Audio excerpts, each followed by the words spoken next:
Block स्तरीय नुआ और क्रीड़ा कार्यक्रम उद्घाटन। रायगड़ा जिला कल्याणसिंहपुर ब्लॉक रे नुआ और क्रीड़ा कार्यक्रम जगन्नाथपुर सरकारी उच्च विद्यालय आज उद्घाटन होइछि।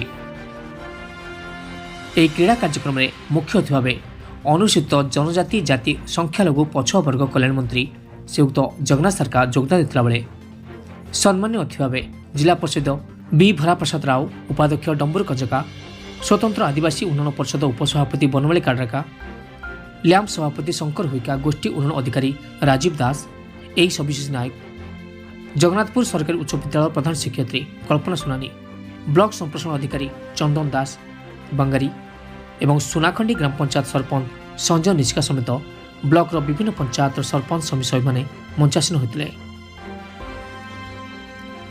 यह नुआ और क्रीड़ा कार्यक्रम चलित मास 4 तारिख आरंभ हो 6 तारिख दिन 3 दिन धरी चलिब।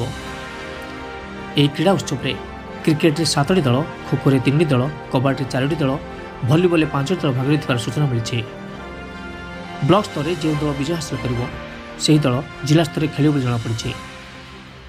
এই ব্লক স্তरीय नुआ और क्रीड़ा कार्यक्रम उद्घाटन उत्सव में विश्वनाथ काडका, गुरुप्रसाद पवित्र मोहन मंच परिचालन करता बेले स्थानीय गोष्ठी स्वास्थ्य केन्द्र कर्मचारी, अग्निशम विभाग कर्मचारी, पुलिस प्रशासन समेत विभिन्न विद्यालय शिक्षक शिक्षयित्री मैंने संपूर्ण भाव सहयोग करते।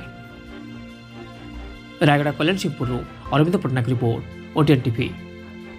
नमस्कार सर्वप्रथम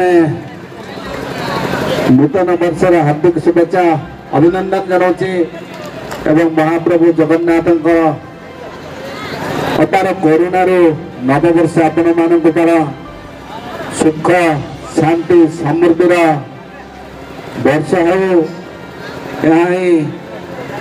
प्रभु जगन्नाथ पाखे प्रार्थना करुच्ची आपण मानकर सुख समृद्ध वर्ष हो एवं समय अतिक्रांत होती 2टा ऊपर भी बाजिला माने बहुत समय आपण माने कहते युवक